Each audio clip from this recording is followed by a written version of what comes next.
বাঙালিদের নববর্ষ মানে একটা নতুন আনন্দ। প্রত্যেক বাঙালিদের বাড়িতে হবে নানা স্বাদের পরিপাটির আড্ডা। তাই তোমাদের দাদাকে সকাল সকাল ঘুম থেকে উঠে বাজারে পাঠিয়েছি। বলেছি নানা ধরনের মাছ নিয়ে আসবি, আমি নানা পদের রান্না করব। তাই তোমাদের দাদা সব মাছ নিয়ে এসছে, বড় বড় কাতলা মাছ আর নিয়েছে সিলভার কাপ, ছোট ছোট বাটা মাছ নিয়ে এসছে। আর চিংড়ির জন্য মালাইকারি হবে, সেটা বাগদা নিয়ে এসছে। আর কি আছে বলুন তো, লাল চিংড়ি আছে। সত্যি মাছগুলো খুব বড় ছিল, সামনে না দেখলে বুঝতেই পারা যাবে না। তো মাছগুলো কেটে ধুয়ে নিয়েছি, আর নিয়েছি পটল কেটে নিয়েছি, ভাজা করব। এবারে বাটা মাছগুলো কেটে ধুয়ে নিয়েছি।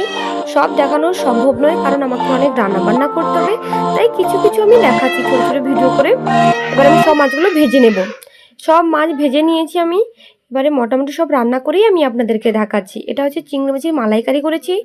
আর রুটি মাছগুলো বড়ি দিয়ে আলু দিয়ে বাটি চচ্চড়ি করেছি। আর করেছি মাছের মাথা দিয়ে মুগের ডাল। এবার করেছি পটল ভাজা। আর যে সিলভার কাপ মাছগুলো নিয়ে এসেছে তাকে কাঁচা আম দিয়ে একদম টকটকে টক করেছি।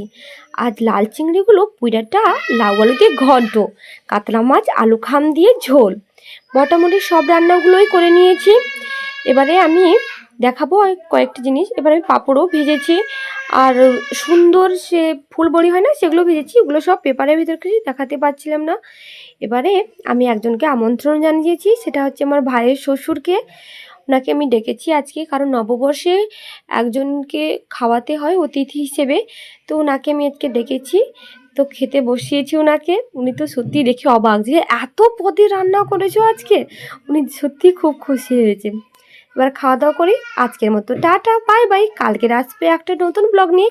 আর নববর্ষে সবাইকে শুভেচ্ছা জানাই। ভালো থাকুন, সুখে থাকুন।